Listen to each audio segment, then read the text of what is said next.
Hello everyone, you're listening to the 100th episode of Legends of Laia, a tabletop actual play campaign set in the fractured world of Laia, brought to you by Infinity Brick, where we're telling stories our own way. Legends of Laia comes out every other Wednesday wherever you get your podcasts, and if you'd like to support the show, you can follow us on Twitch at Legends of Laia Pod and bit.ly/Infinity Talk. That's capital I Infinity, capital T Talk. In addition to that, we highly recommend you check out all of our social media channels at InfinityBreak23 to stay updated on the events of the show. Thank you everyone who has been with us for this journey since the very beginning and people who hopped on at the halfway point. We really do appreciate your continued support throughout the adventures that we've been having in Laia. Before we get started, let's go ahead and reintroduce our characters. Folks, my name is Ben Hamlin. I play a rogue of indiscernible archetype by the name of Hugo Charlemagne Augustus Robert Anton Dufontaine. Hey everyone, I am Andrew Akel. I play Darius Alamnath, aka Ollie, the Sea Elf Wizard of Evocation. And I think my favorite episode in the last 100 episodes was when we met the captain and Shalva seduced him. I didn't realize we were picking favorite episodes. I didn't either. We are now. Because I have the memory of a gnat, so that's going to be difficult for me. I can tell you what your favorite episode was. Yeah, I'm going to let Andrew pick my favorite episode for me. My name is Maddie Trembo-Gomes. I play Paladin Captain Petros, our half-orc Paladin Cleric, and Andrew's going to tell me what my favorite Laia episode is. Maddie's favorite Laia episode was when Petros found out that Coria was his sister, and they both met his mom in Port... Uh-oh. Yeah, what's the name of the city? Nisoto. Okay, I wanted to say Nisoto, but I thought I might be mixing that up with something else. Also, I don't know what number it was. Okay. Like 32? My favorite episode, I'm deciding right now, I guess, was the ship battle against the Kraken. It's all been downhill since then, if you ask me. Wow, that's when... Wow. That's right, fuck this show. Yeah, wow.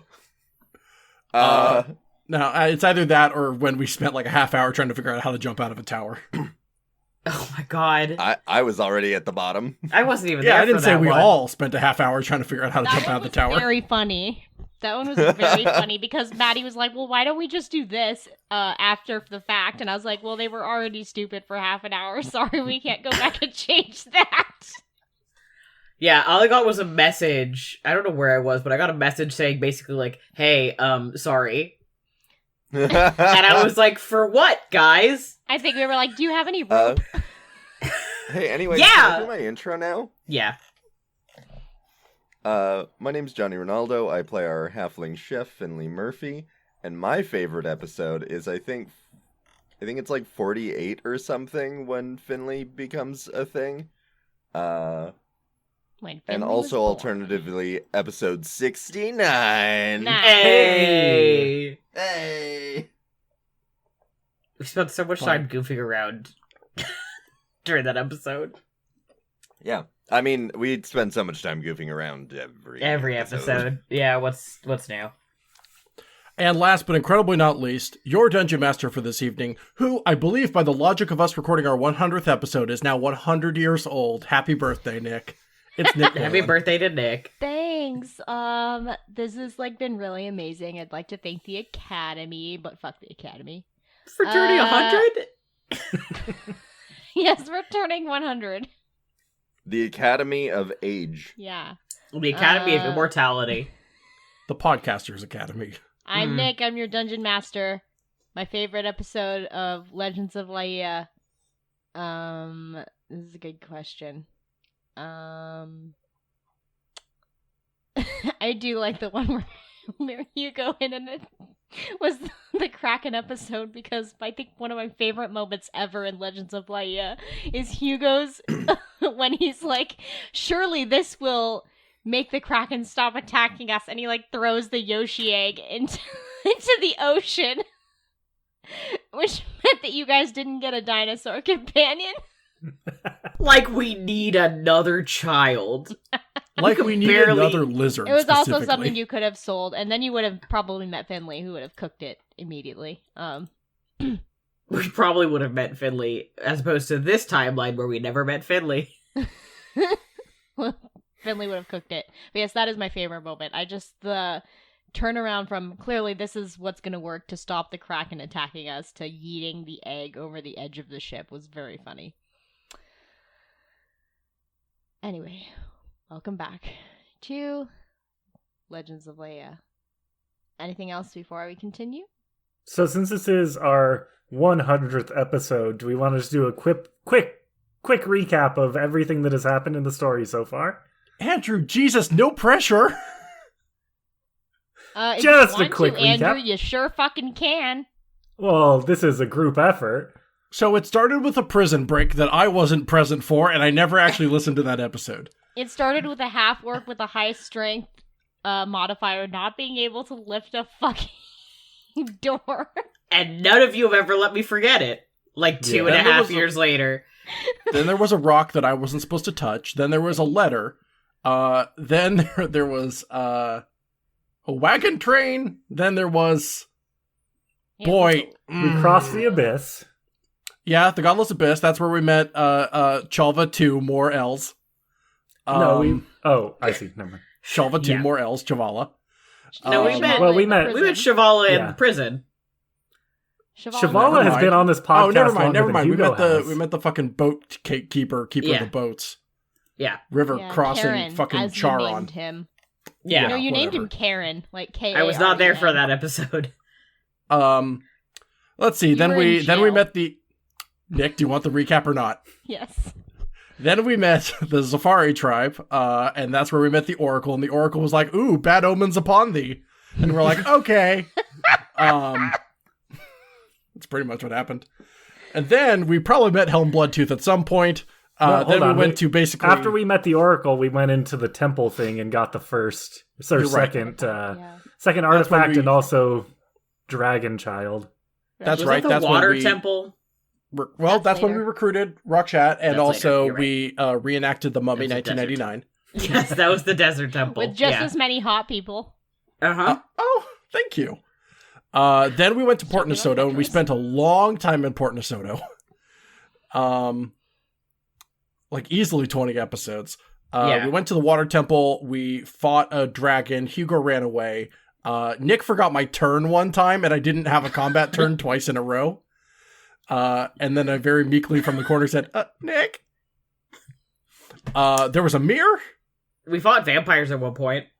Yeah, that was later on in that first of all, same arc. The mirror was in the one. I'm surprised you remember water that temple. because it was in one encounter. It was in the water. Yeah, I still temple have when it. Because I brought it was with how me. you could see the water elementals that you otherwise couldn't.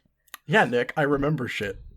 know. Then we had a Impressive. pirate fight on a boat, and Hugo threw the egg back. Then Luck said goodbye, and most of us got hugs. Then we met Finley literally moments later. Hugo ordered un stick du mozzarella. Then we fought vampires. Hugo got a new sword. Oh, Hugo lost his hand previously in the water dungeon. We fought some vampires. We bullied one of them into betraying his own kind. We named him Frank. That wasn't his name. Finley and Hugo fought because Finley was briefly possessed by vampire thrallness. Then we came back. I guess we got all the vampires, I think. I hope so. No, the one escaped. She was like, "Fuck you, I'm leaving." Because she turned into mist, and there was nothing we could do against that. Yeah, that's right. Chalva almost died 3 times in one cave. That was fun. Some of those deaths were fake. I couldn't tell you which ones off the top of my head. Literally only the first one. Finley said goodbye to their in-laws. And then we got on our merry little wagon. We went north in... Boy, I think I'm about to skip like 10 episodes in a row. Then we went north into... The orc camp. Oh, no, yeah. Then we went back to the orc camp, and we were like, oh, no, there's shadows here, but no people. Yeah. And we fought the shadows, and that's when Parascience Chapter 3 happened. Yeah. That's when it got spliced in. And then we headed to the Oracle. Right. Oh, at a certain point, Shalva slept around. Good for Shalva. At more than one Twice. point. Multiple times. Yeah. Yeah. The Oracle and also the most genuine wife, whose name I can never recall. Shalva never slept with the Oracle. Shalva fucked the captain. No, I didn't say. Glory. Oop. Oh my god, I'm gonna text him right now. Nick, I started a new sentence. I wasn't suggesting that Shalva slept with the Oracle. Let's see, then... Shalva did bang the most genuine wife. And then the most genuine wife was like, there was a party before this or something. Then also we found Helm Bloodtooth and he lost an arm. And I don't remember the order of events anymore. Then there was a tower in the desert and we were like, a child. Yeah, and that's when you guys Shalva almost got us all killed. Yeah. Then Shalva ditched us for a revenge quest. Oh, about 10 episodes prior to that, we spent some time in a library, and Maddie Petros met their boyfriend in the future, whose name is Matthias, which is funny because that's Maddie's name, kinda. Well, there's no H. I don't think there's an H in his name. It's Mateus. It is Mattheus. Yeah, You are Nick specifically lucky I asked remember me. any of this. Nick specifically asked me if I thought that would be weird, and I was like, I don't really care. Here we are. Then there was the tower. We fell out of the tower. Shalva ditched us. There were some spiders in the desert. Then we started walking up into cold areas, and then we met a bunch of dwarves who were like, we're dwarves! And they're like, there's trolls nearby. We're like, we're going to find those trolls for you. And we found those trolls, and we started fighting them, and that's when we found Ollie, who was hanging upside down like Luke in Empire Strikes Back. Uh-huh. And then he helped us, and then we rode a giant crab out of the troll cave to go back to the village. At 23 miles an hour. 23 miles per hour, which is not that fast, but that might be the fastest any of us have ever gone in this little weird medieval Renaissance world we live in.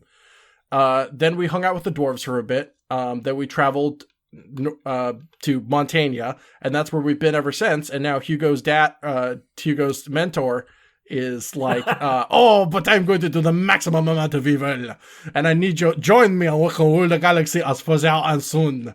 And Hugo's like, no, I will not. I don't believe you. Said.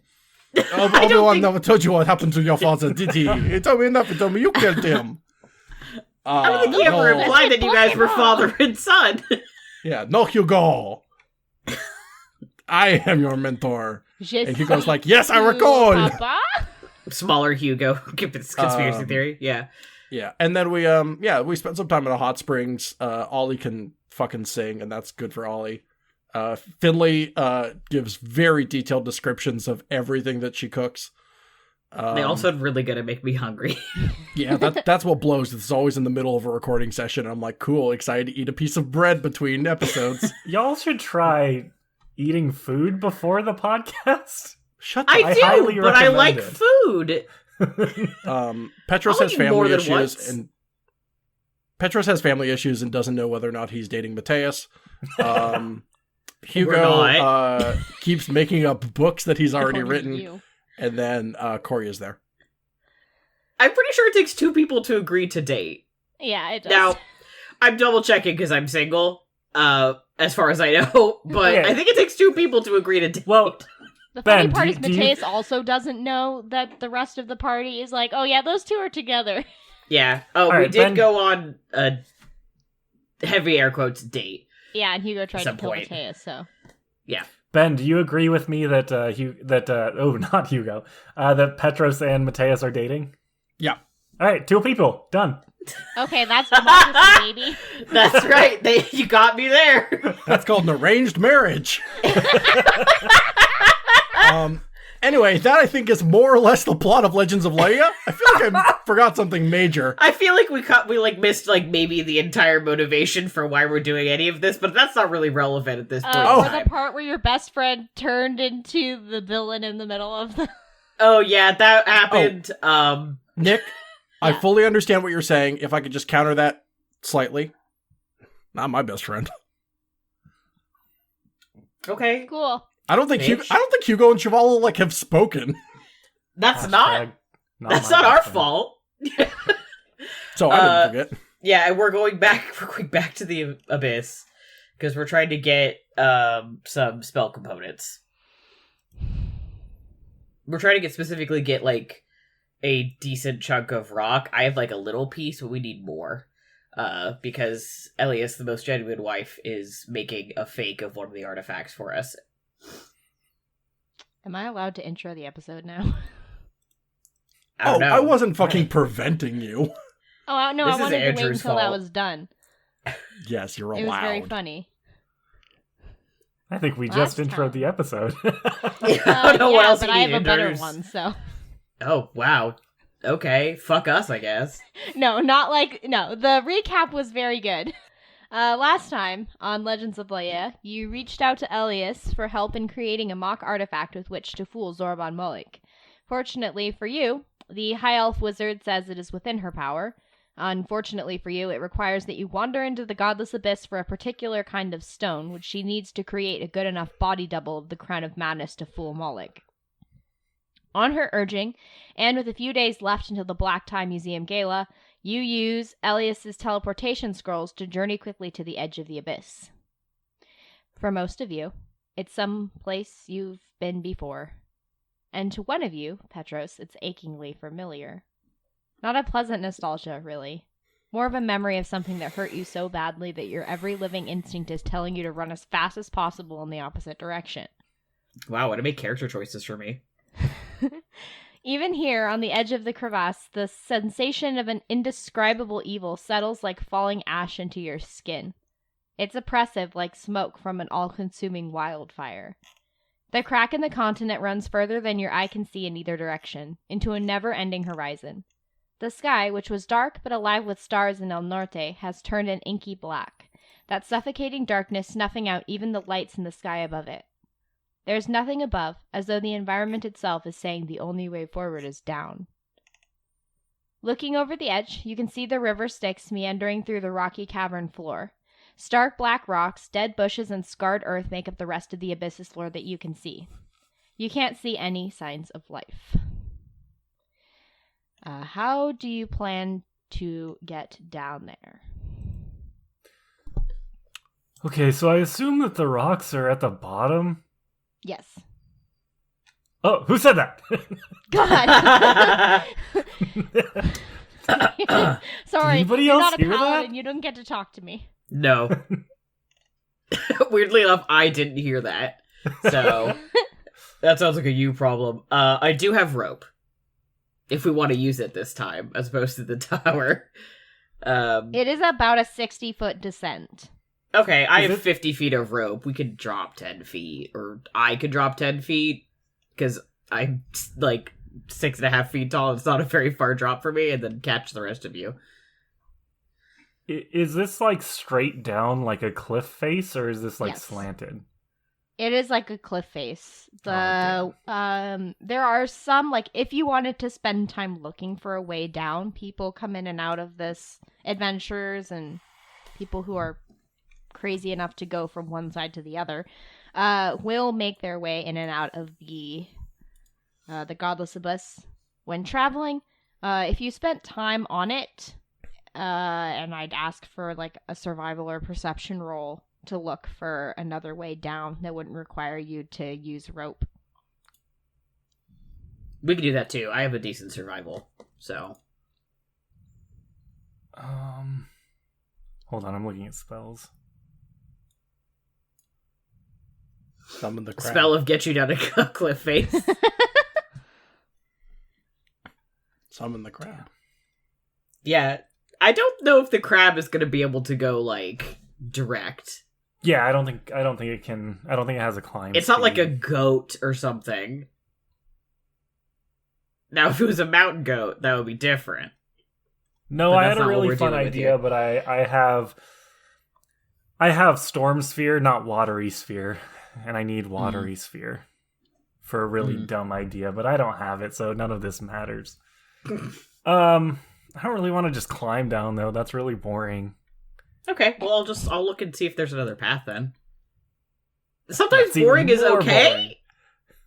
No, hold on. Last time you guys decided to get out of a place in a way that was, like, interesting, it nearly got everybody killed. So I'm thinking maybe it's okay to do something, like, boring for once.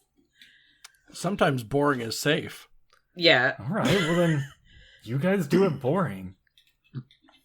Whatever you want to do, King. I'll look and see if there's another way down.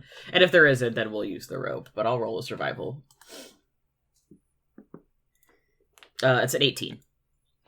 All right. Petros, taking some time to look around, you see that there are parts of the cavern that have been hewed away through time and travel in a purposeful manner. That is more of it's still quite steep, and it would take some time to get down, but it would be easier and wouldn't require jumping at the end. There is a pedestrian, not to make it sound like some kind of freaking state park or something, but there's one of those natural trails that people yes. have just walked it enough that it's a created switchback, yeah. Yeah, okay.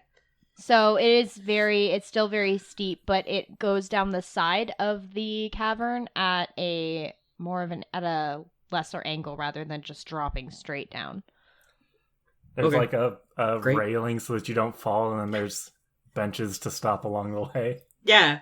There's a water there's fountain. some vending machines. Yes. Wow, out here.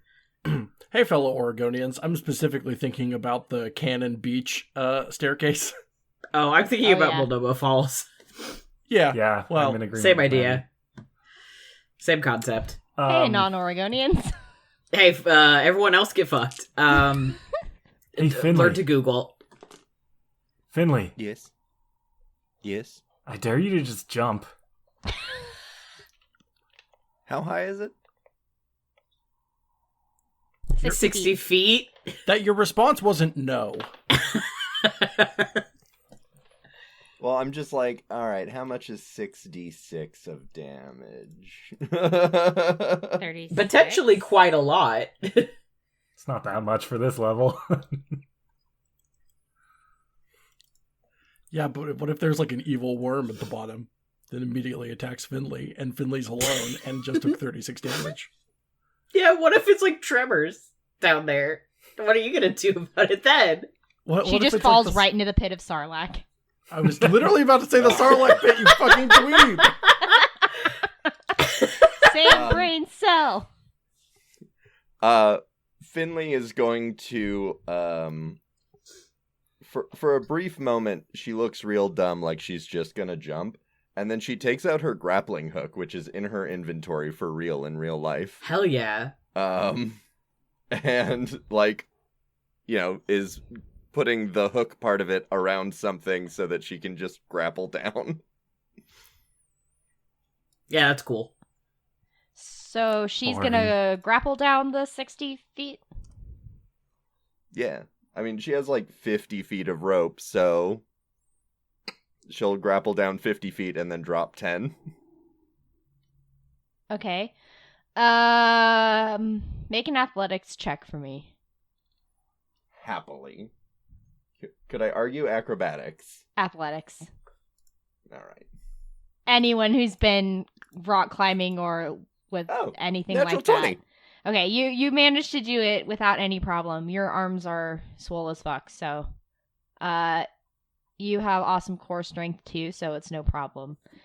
You're also quite experienced with rock climbing and getting up and down steep cliff faces, so you know exactly where to put your rope so that it is able to sustain you the whole way down, besides the 10 feet at the bottom. All right, I'm You just then gonna look walk back down. up and flip off Ollie. Wait, what You was didn't the bet? do it. I, in fact, did do it. I'm on the ground here safely. I said jump. You didn't jump. That doesn't count. I mean, the rope wasn't long enough, so I did, in fact, jump. That doesn't count. All you hear, this is I mean, it clearly does count. there's a slight echo. I'm here. Everything's fine. Cool. Mateus. Get good. Yeah? Don't bring Mateus into this. I dare you to jump. I'm not really sure Okay. that's fair. I would- Because if I channel divinity, I can fly. That's not jumping. That's falling with style. Wow. You know what? I never thought of it that way, Ollie, and that's what I'm going to call it from now on. Da-da-da-da-da-da-da. All right, I'm just gonna walk down the switchback, I guess. Yeah, I'm also gonna just walk down the switchback. Mateus will as well. Well, could somebody unhook the grappling hook before you... I'll do Oh, that. sorry, Yeah, I'll hook sorry. it Take the for lame you. way. Yeah. Bitch! Petrus will do that. Bitch, Petra says before he releases the grappling hook. Once again, I am sitting at the bottom of a jump waiting for you all. A question for you. So obviously the river Styx is at the bottom of this. Could I, from the top, jump into the water? Yes, you can. Hold on. Andrew, what's your backup character here? What's your third backup character when Ollie inevitably fucking dies from doing a stupid I have stunt? a quick question. Am I conflating this river Styx with the real river Styx with Everyone the you can mythological visit. river of Styx? You know, the one you can visit every summer. Uh-huh. If I climb Mount Olympus, will I get to meet Zeus? It's Is he not doing that like a hard to climb Mount Yeah, Olympus, he has actually. office hours. Yeah. Is he doing like a meet and greet? Can I get a photo? I wouldn't want to. Yeah, no, he sucks. But like, I don't know. Maybe I could meet like. Okay, hold on. We're All getting right, off track. Ollie. Hermes. I don't know. No, I'm So not am I gonna conflating jump. it with the actual river of Styx? Where like, I mean, if you touch the water, you'll die, right? Hey, You just lose Ollie. your memory. That's why there's a ferryman. Ollie, you have one chance to change your mind. One I'm not opportunity. gonna do it. As much as Okay. I want to. So You aren't going to jump into the water. No, I think it'd be fun, and I think it'd be a really cool way to get down there. But I also think it's a really bad idea. Okay. So unless someone eggs him on, he's not going to. Someone should be like, hey, Ollie, I dare you to jump. Hugo's not going to be the person that does that. Hugo's going to go down the stairs like an adult. All right. Stairs. Switchback, sorry, whatever. You make your way down. As you do, with every step, it almost feels like the ground underneath you is about to give way. Like it's just had one too many people go down it. It's also not a very stable path. It's very clear that people have used gear to get down even the switchback, due to the steepness of the cliff face itself. But you do finally manage to get down to the bottom of the chasm. And as you do, you can get a better look at the surroundings around you.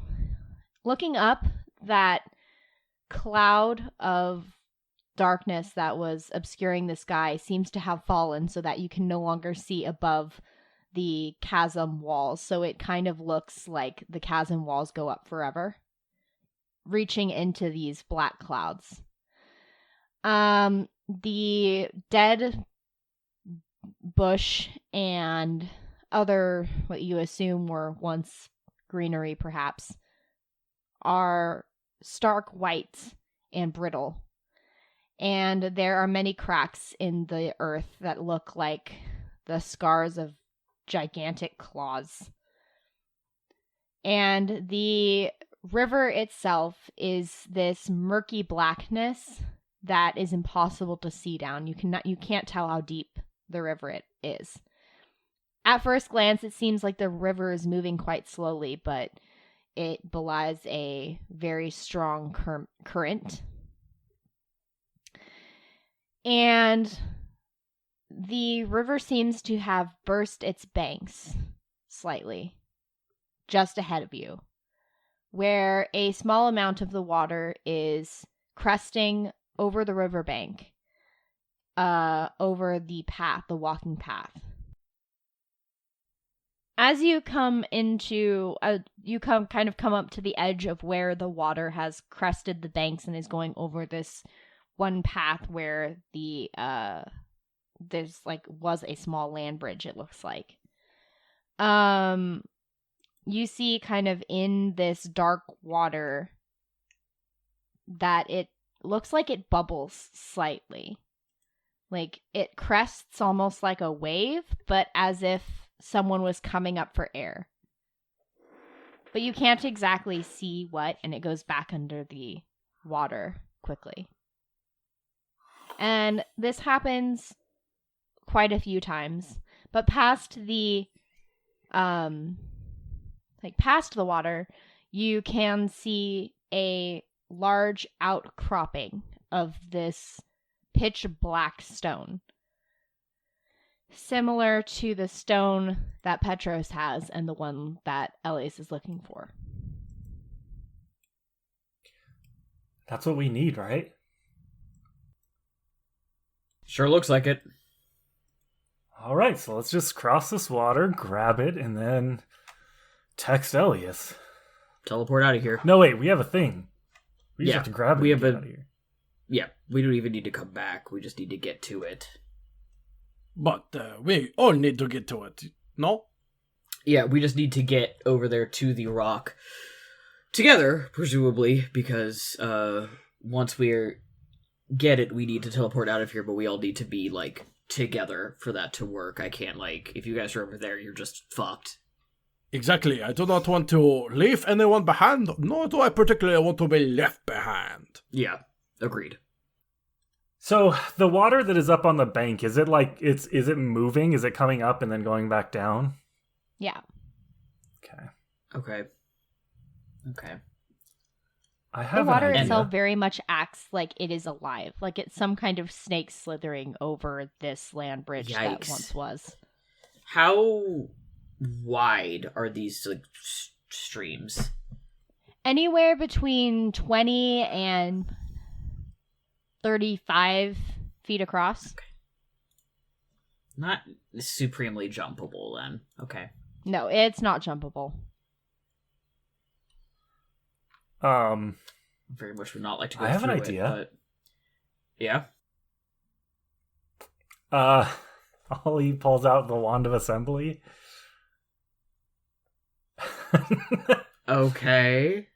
We could create a bridge out of wardrobes. What?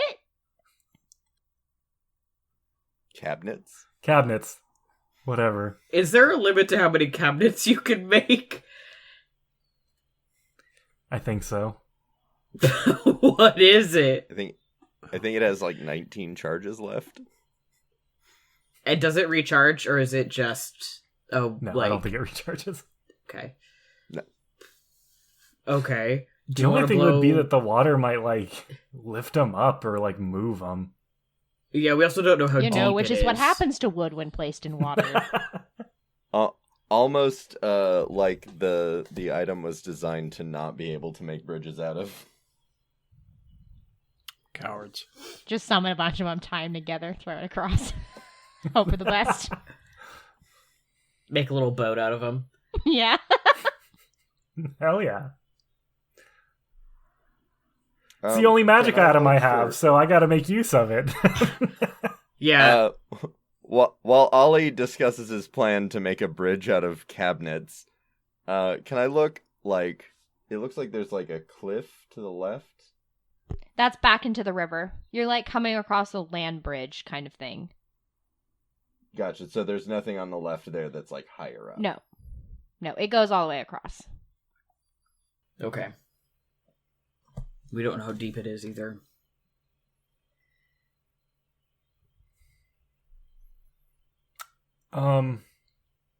Mateus, you can fly, can't you? Wait, I'm just gonna bring my crab, and the crab can just walk across. Can it? Can it walk on water? I see No, how it but comes and just goes. How deep is it? That's don't the question. We have no clue. I mean, unless it's like 10 feet deep right here, then my crab should be able to. But it might be. All right, then what's your suggestion, smarty pants? My suggestion would be, Christ! Mateus, Christ does not exist here. Mateus, you can fly, can't you? Right? Am I remembering that correctly? Yeah, for short distances. Okay, can you carry anybody when you do that, or is that just a one-person only situation? It's just a me. I don't think I'd be able to carry anyone doing that. Nuts. Okay. He like carries Petra's princess style in his arms across the room. Wow. Love wins. Happy Pride. Okay. Okay. I don't know. We could try that. I don't feel confident that this water will not be surprisingly deep. And by we can try that, I mean the crab idea. Also, there's something definitely in that water, and I don't want to get my ass in there. I'm gonna be honest, even if it's not very deep, there's for sure something in there. Well, yeah, we can't walk through it. Does anybody have a stick? Is there a long stick around here? I have multiple tridents. You have multiple tridents? I do. I have multiple tridents. Tridents of Fish Command. We'll see if it works on zombie fish. Yeah, I have Trident of Fish Command, and I still have my just like regular ass trident. I never got rid of it, so just like stick your trident in the water and see if it can touch the bottom. Okay. But the only thing is that like I wouldn't recommend keeping the trident because like to pull it back out, you're probably going to touch the water, and we don't want that. Yeah, I don't mind getting rid of my just normal one. I'm not using it. I'm not using the other one either, to be fair, but it's enchanted. Why wouldn't you want to get it back? Because then you have to touch the water, because the water's going to be on the trident. Yeah, I don't know how I feel about anything that has interacted with this water.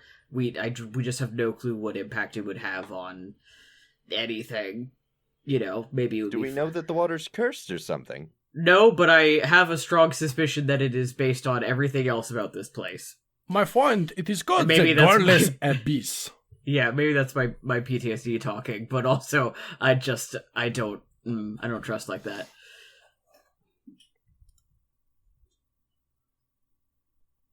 I would just rather be. Can I make an Arcana check on cautious. the water? I Sure. guess so. Arcana?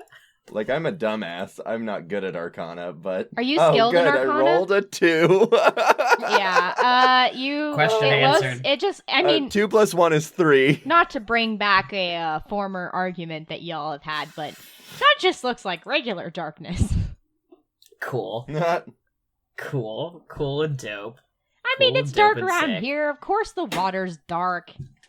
There's nothing to reflect to make it brighter. The water is just muddy. There you go.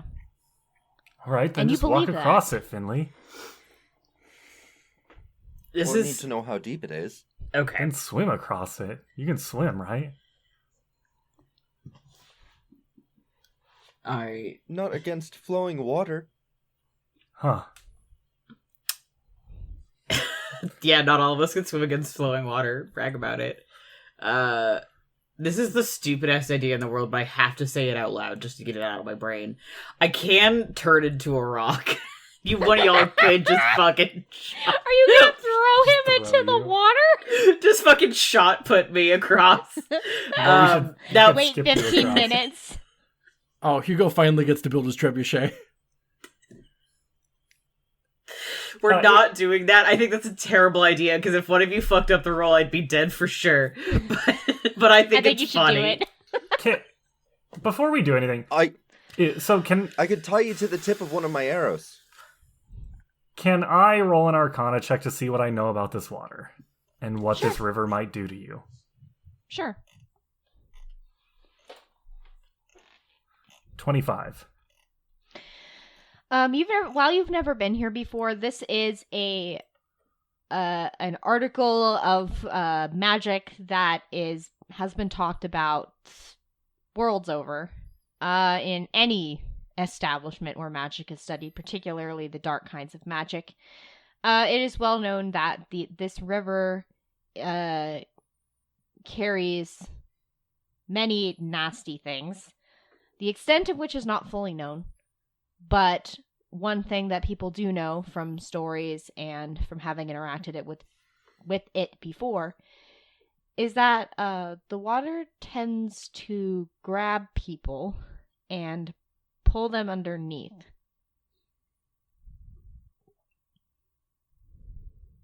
The water has hands.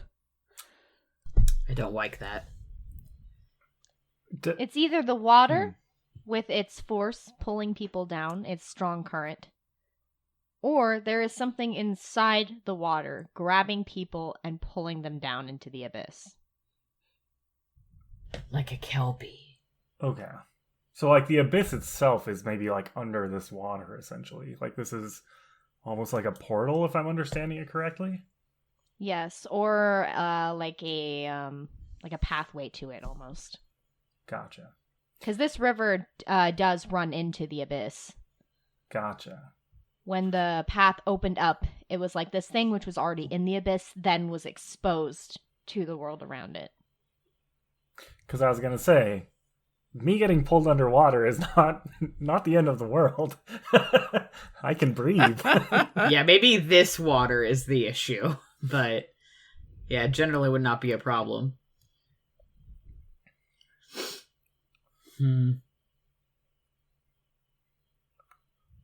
And also that means that those of us who have mounts should probably not try and ride the mounts across. Oh, most certainly.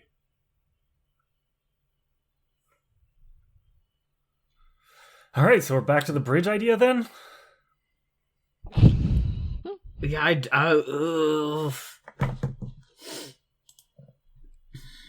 don't know.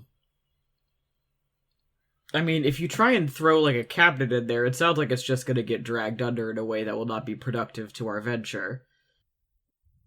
Alright, well, let's just go home then. Yeah, fuck this.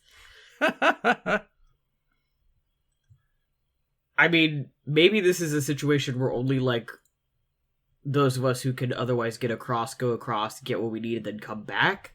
I don't like that. I don't like the idea of splitting us up very much. But...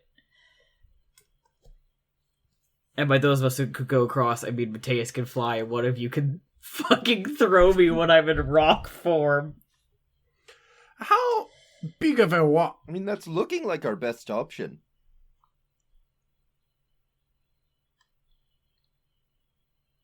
What were you saying, Ben? I realized Maddie was talking as Maddie and not as Petros, so I'm not going to reply in Hugo. How big is Petros in rock form? Because I was presuming boulder. Let me double check. In which case, the only person who could throw Petros is Petros. Well, apparently not even that, if the past is any indication. It does not say. It just sounds that I transform into a rock. I think we talked about this when I turned into a rock for that meeting. I imagined just like a fist-sized rock, and I think we agreed that was reasonable. I assumed you turned into a Petros-sized rock. Okay. No, because that would have been incredibly... Stone, it turns you into a rock, not into a boulder. Yeah. A boulder-sized boulder. Yeah, I feel like that would have been really conspicuous if you were at this dockside meeting and Zorbian was like, hey, what's that big-ass boulder that's just in the middle of this dock? That seems kind of odd, right? What's up with this statue of an orc? I genuinely... Crazy. Okay, but like, Petros was kind of out of the way. I thought it was reasonable, honestly. Yeah, no, that's fair. No, but I could turn into just a rock. Cool. So, we're all thinking of that one tweet that's like a large boulder the size of a small boulder, the size of a small boulder. Yeah, yes, yeah. Absolutely. I was thinking of SpongeBob. That's a rock! I was thinking of Avatar. I got a rock. How many other references can we make here? Anyway, so yeah, I guess that's it. Or I guess Mateus could carry me as a rock. Like, he can't carry people. I'll be a rock. I don't think that's gonna be a problem. One more reference. You can't smell what the rock's cooking. Okay, I'm done. Okay, we're good. Damn, I didn't know rocks could cook. One can. Any other ideas? Is that it? Is that our best idea? I mean, it's my idea. I have said several ideas, and y'all are just shooting my ideas down, so... Yeah, fuck me, I guess. No, you're right, Andrew. I'm sorry. So your idea is Crab go across river, which we've determined was not a good idea because you'll be dragged underwater, and then build a bridge, which I also think would not be a good idea because your bridge would be dragged underwater. Or it would just get carried away. Or it'd be carried away. It was meant to stay steady. That's why you it go would also fast. take a long time to like connect them all. That's why you go I can't go fast, bitch. I'm too big. What were your other ideas? Did you have any other? Just the Finley can go fast. across the water. Yeah, this isn't just like you're gonna have to toss me moment. Any other ideas? I still say we just throw Petros across when he's a rock. Well, I think that is part of Plan A. It's just that I will go over with Mateus, presumably carrying me as a rock, so there will be 2 people over there, rather than just me being yeeted. All right. I have a question about the rock thing. Can you consciously turn back into a person, or are you stuck that way for the full, 15 minutes? That would be so funny if it was. That would be very funny. It's up for 20 minutes as concentration, which to me indicates I can release that concentration when I want. And Okay, I was like, that could be... Yeah, I would be, I'd be like, oh, no. well, what happens if... We're literally creating a Petros grenade. When the rock lands, it turns into a Petros. Take cover. So, Hugo, thoughts? Hugo gestures forward and says, I have no idea how wise this river is. None of these ideas sound great, but I am willing to try whichever one doesn't involve me. As you keep talking, the water seems to grow wider and starts lapping at your feet towards your God feet. damn it. Okay. Hugo backs Fine. up a little bit.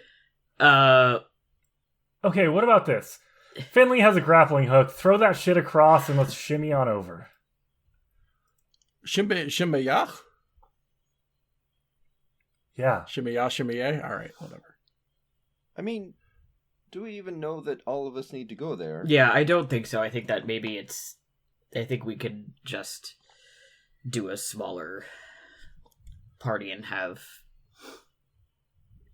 the smaller party come back rather than trying to figure out everybody getting over. That seems much smarter. Yeah. And Finley's gonna switch over to her short bow. Okay. Mateus, how far can you fly? How far can you fly, Nick? Figure it out. Far. More than 20 I just have a feet? fly speed. I don't know. Honestly, What's I his haven't fly tried speed? to push it that far. Never Okay. had to. Okay, I but can far enough fly that you at could least get as across. fast as I can walk, if not more. Okay, so yeah, you could get across, no problem. Yeah. Okay, I'm gonna turn into a rock. Why did I come here? Because we asked you to, and you're way too nice, I think is the problem. So I'm gonna turn to to... say no. Yeah. Oh, God. Yeah, I'm gonna turn into a rock. Please carry me over. I'll turn out of a rock. We'll get the rocks that we need, and then we'll repeat it to go back, and then we can fucking leave this place and hopefully not die. All right. I turned into a rock. It's so... Mateus just kind of looks up at the cloud for a minute, like he's like, I don't know how I fucking got here or why. Melora, help us. But- Melora, if you're out there. Mom. But he picks you up in rock form. And silvery draconic wings shoot out from between his shoulder blades. And he pushes off into the air to make the 25-foot journey over the water. He manages to land with you on the other side. And isn't really sure what to do with it, but he puts it on the ground, far enough from the water, and then backs away a little bit. Yeah, and I turned back into a guy. It's like, oh, thank Not God, that I wasn't sure if complicated. that was gonna work. Yeah, He doesn't I'm know fine. about the rock, so Oh, he was yeah. like, I Oops. don't know if you're gonna turn back into a person. What do I do with this? Do I need to throw Yeah. it like a Pokeball? Petros, I choose you. Like, what the fuck is this? Knock No. knock fine. twice upon the rock. Yeah. You have to kiss Little it like the frog prince. I'm sure our fans would like that if that were to happen. Well, it's not true, though. And it's not what happens. Okay, I have a hammer, which I presume will let me take off part of this rock for spell purposes. Yeah. Yeah, hang on a sec. Moving you I have across. specifically, like, the adventuring gear level of hammer. Yeah. Cool. Go ahead and make a dexterity check. Okay. That's an 18. Okay, you're able to get the right amount of rock off of this big pillar of black stone. Do you have Great. something to carry it in? Besides my bag? I mean, it could be your bag. I'm thinking, do you have, to catch the pieces and everything, is there a bag that you're going to use? Or are you just going to throw it in your backpack? I don't really have, I'll, take off my cloak and wrap it in my cloak for the time being. It's just, to keep it all together so you don't have to go digging through your backpack for shards later and then poke your fingers, and that's never fun. Yeah. Cool. Can we repeat the stunt? Oh. Great. The instant that you start hacking away at this black boulder, the river seems to react to you touching it. Cool. Rearing up as if it were sitting up and rearing its head. Going back down again. But this time, it leaves two figures ahead of the water. They are dark figures, shadow beings, but covered in grime and river soil and mud and just dead water plants. And they carry the reek of rot. And they have the distinct facial features of a human skull. And I need everyone to roll initiative. All right. So, as the water parts to reveal these creatures, one of them sees Petros and Mateus as being closest to it and starts heading over your way. It raises itself up out of the water, and it's like it's wearing a cloak of dead plant matter. And the rest of it is just formless shadow. More like the suggestion of a figure. But obviously with enough form that it is carrying all of this dead plant matter and mud and river sediment with it as it floats over to you. It will go over to you, Petros.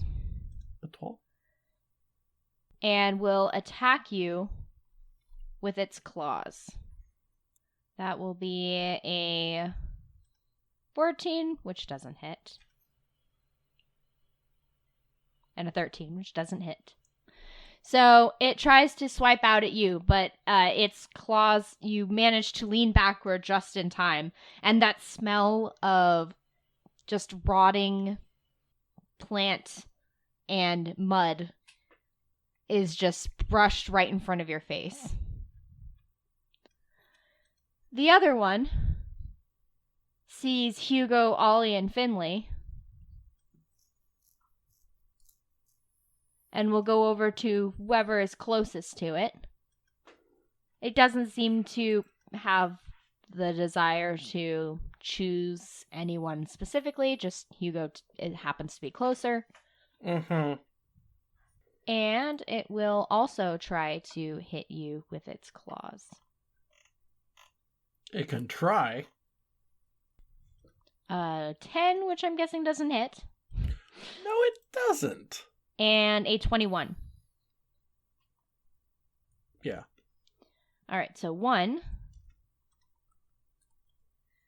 It Wait. rakes its claws through you and does 7 points of psychic damage.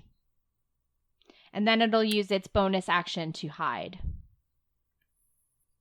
Hide how? Like disappear or like it back up? It disappears kind of back into the shadows where you can't see it. Cool. Question. I'm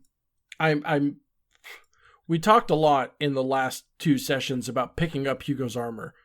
Jog my memory, even though I just recited the entire history of Legends of Laia. Did we actually pick up my armor? Yeah. We did. Because we specifically did? left the next day to make sure we could pick it up before we left. Mm-hmm. Cool. Then I had yet to upgrade my armor because we didn't end up using our character sheets last time. All right, go for it. Or rather, we didn't do combat. Well, it's fine. That second attack still hits, so I'll just do that all right. On the next move or whatever. Anyway, you said 7? Yep, 7 points of psychic damage. Delightful. Well... As it hits you with its claws, you feel like you're being torn apart from the inside. Yeah, I know. I have IBS. Tummy hurt squad. Tummy hurt squad. Next is Ollie. Okay, so that one is hidden, so I can't see it at all right now, or... Nope. Okay. The one over by Petros is not hidden, though? Nope. Cool. Ollie is going to step up just about to the banks of the water, just about to the edge. He has his cane that has his arcane focus on it, because he had them put it on it, so he just has to use the cane now. He points it at the shadowy creature by Petros, and then says, why don't we shine a little light on the situation? And casts Sunbeam. All right. A beam of brilliant light flashes out from your hand in a 5-foot wide, 60-foot long line. Each creature in the line must make a Constitution saving throw, so it needs to make a con save. It also says that undead and oozes have disadvantage on this saving throw if it is one of those. It is not undead. Is it an ooze? Nope. Damn. 19. That succeeds, unfortunately, so it'll take half damage. All right. So half, so it'll take 15 radiant damage. Holy fuck. Okay, 15. And I am now concentrating on Sunbeam. All right. Does it do something every turn then? Yeah, so each turn while I'm concentrating, I can do it again as an action.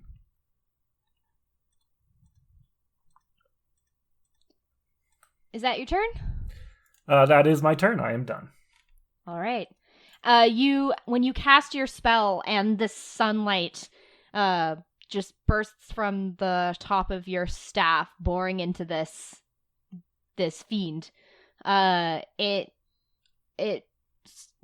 if it had a mouth, it would scream. It feels like it almost does in your mind. Good. He's like, yeah, suffer, bitch.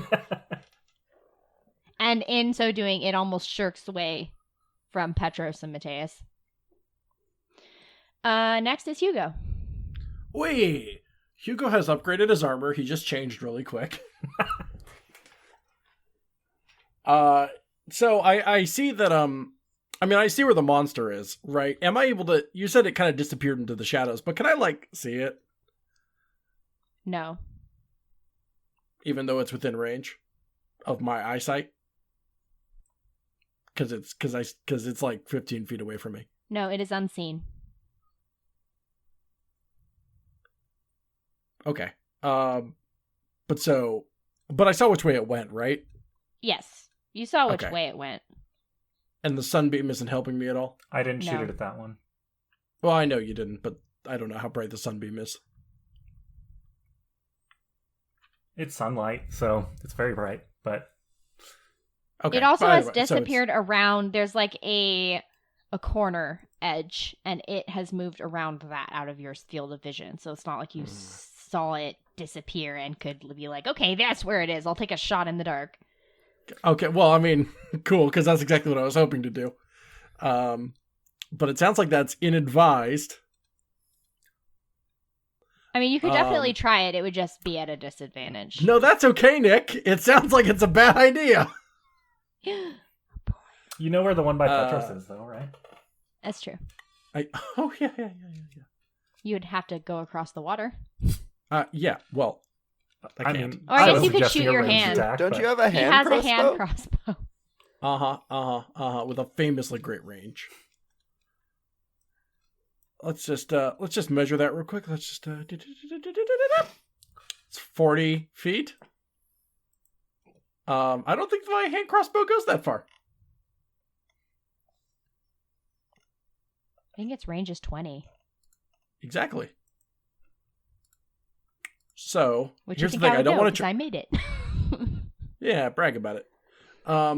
So I don't want to go after the one that's hiding because I don't want to accidentally step in the river, nor do I want to get pulled away from everyone else and then get slashed to death from the inside, apparently, by a monster that has suddenly caught me off guard. So I guess Hugo's just gonna stand there and keep his sword pointed in the vague direction, like a dowsing rod, in the vague direction of where the monster went off to. Because it sounds like pursuing after it is going to be a bad idea. So, and I don't. Yeah, have like any Johnny spells said, or you could anything. ready an action. Yeah, that's what I'm doing. Oh, okay. Pardon. Oh, good. What exactly is the action that you're preparing, and what is the trigger for your action? If the monster gets close, I'll stab him. Okay. Just needed to hear it. Mm-hmm. Feel like I entered a Fey pack just now. Tis I am the DM. You'll exchange with your soul. Yeah, you don't know my name. Sure, Hugo Dufontaine. Oh, Yeah. I meant Ben Hamlin, but yeah. I mean, also, that's the trick of Hugo, is that he has so many fucking names and no one can remember He them. probably has a secret name we don't know about, Yeah. too. Like a secret Mhm. middle name. He's like, haha, I didn't give you Bernard. everything. Finley, it's your turn. Cool. So the very first thing that I'm gonna do is I'm gonna shoot this shadow creature that is next to Petros that I can see. Okay. And that is with silvered ammunition, BT dub, for if that matters. And that is a 24 to hit. Yeah, that hits. 4. 3 plus 6 is 9 damage. And then I'm gonna move. Well, alright, so I'm gonna ping the square I'm gonna move to, because I'm gonna do a thing where I switch places with Hugo. Mm-hmm. So if Hugo would actually move there.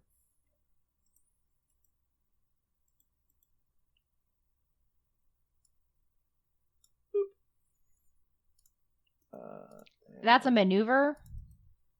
Yeah, that is a maneuver called Bait and Switch. When you're within 5 feet of a creature on your turn, you can expend 1 superiority dice and switch places with that creature, provided you spend at least 5 feet of movement and the creature is willing and isn't incapacitated. All right. This move doesn't provoke opportunity attacks. Throw that superiority dice in the river. No. You'll get it back later.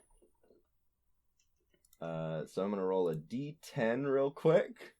And I rolled a 9, so I have 9 additional AC until the start of my next turn. It's a lot of AC. Good to Fuck know. yeah. Yeah.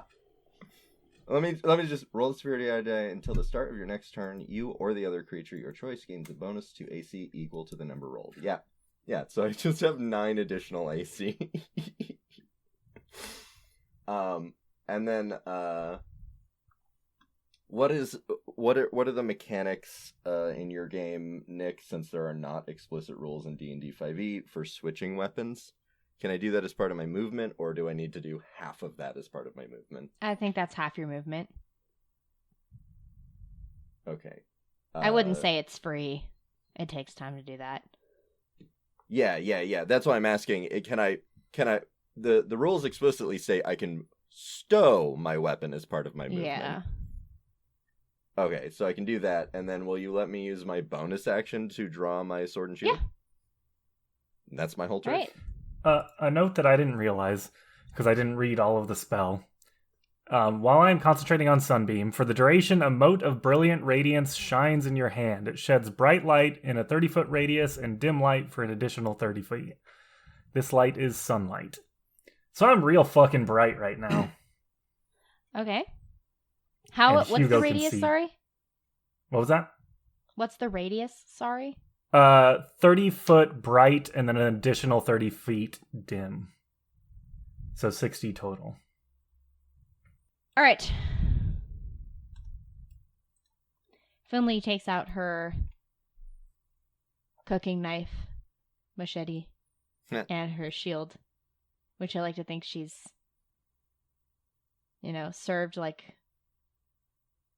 served stuff on. Like she holds up her shield, right? And then the underside is like a charcuterie board or something. That's just what I think about when I think of Finley. I'm like, As a free action, I take a piece of salami out of my shield and snack. I think I'll say snacking is a free. All right, so Just like real life. just like real life. All right, so next to Mateus and Petros, from the as bright light penetrates the rest of the area. Bright light illuminates most of the cavern. That's not the word you used the first time. Penetrates. Haha. Like sex. Wow, I hope you graduate from 7th grade soon. No, I'm being held back for being a fucking moron. You can't make fun of me. I'm already me. Fair enough. As the bright light illuminates the rest of the cavern, Petros and Mateus can see kind of over the top of this, over the top of the stones, a giant lizard-like creature. It has the face of, it's like these red, almost bloodyish scales. And what look like feathers, but are really pointed scales sticking out from the back of its head and neck. In its hand, it carries a weapon. It has a scythe in its claws, one of its claws. And as it sees you, Petros, it is going to... Well, first it moves through the water. And is going to... actually now it just sees Petros in its line of... Or Mateus in its line of fire. So we'll shoot a jet of water at him. So it launches this spout of water, like, from this befouled spring at him. And he has to make a saving throw. Good thing he's good at that. Oh, thank God. That's 28. Damn. On a failed, and has... I'll roll that damage anyway. He still takes 18 points of acid damage and is not pulled towards it. So the water kind of shoots up around Mateus's feet, and this befouled water like sinks into his armor, and it starts to burn away at it. So that is 18. Like in a good way.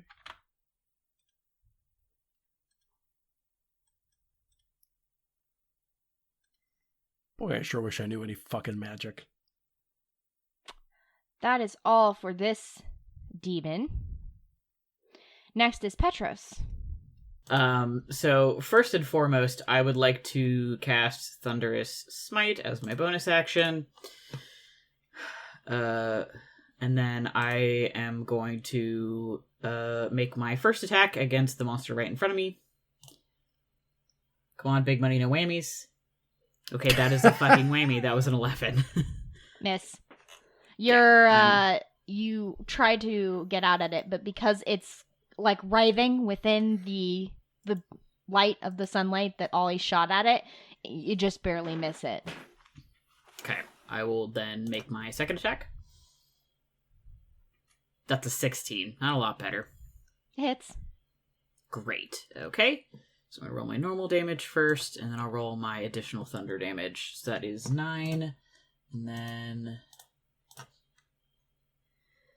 an additional 7 thunder damage. So that is going to be 16 damage total.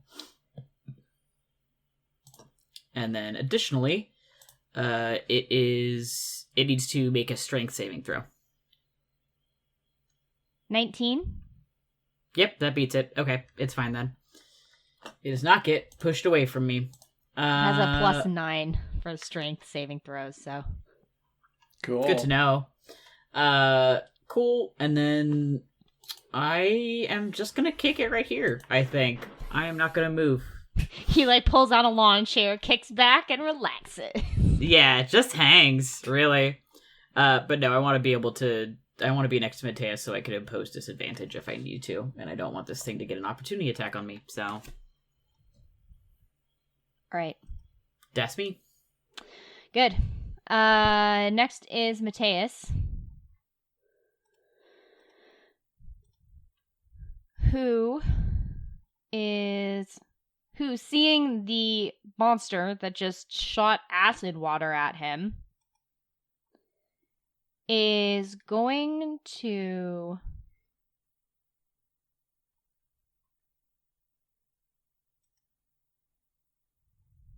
let's see.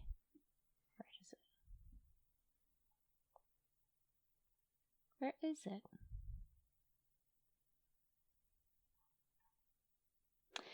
All right.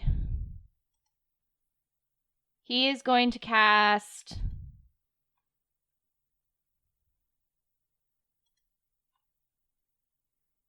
Branding Smite as a bonus action on his longsword.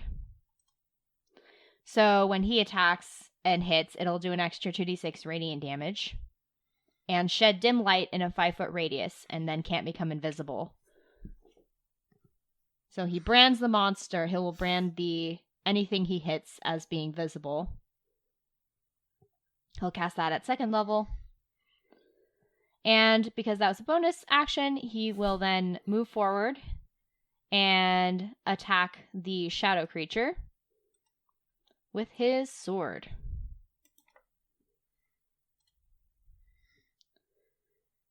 First attack hits.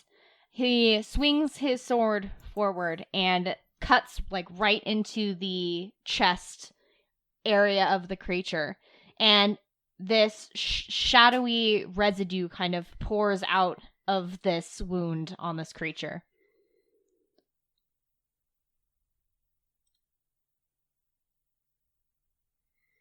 So that's 7 plus 2d6 radiant damage.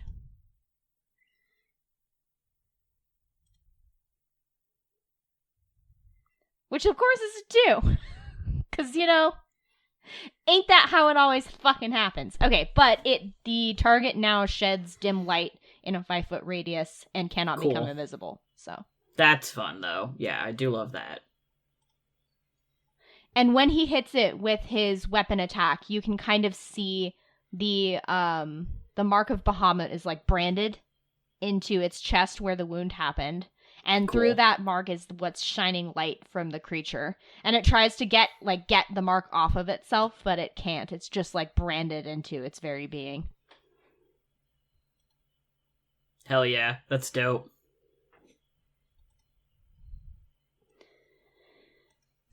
So with the 2 shadow demons still crawling out of the water, threatening both of you, and now this new threat in the water, tainting everything around it. The water, the air, everything. That's where we're going to end this episode.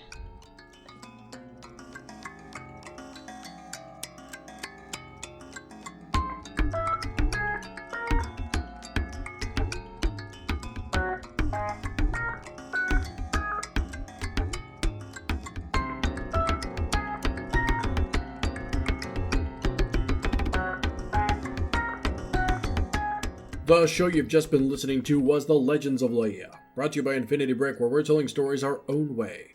This show is dungeon mastered by Nick Boylan, edited by Andrew Akel, and produced by Ben Hamlin. It features the voices of Andrew Akel, Ben Hamlin, Manny Trumbo Gomes, and Johnny Ronaldo. Our music is by Johnny Ronaldo, and our logo is by Andy Wilson. You can check out all of our other shows at infinitybreak.net and support us on Patreon at patreon.com/infinitybreak, where there's plenty of Legends of Laia bonus content, including chatter from recordings and insight on the story and world. You can also follow us at our Twitter account at Legends of Laia. Thank you very much for listening. We'll see you next week.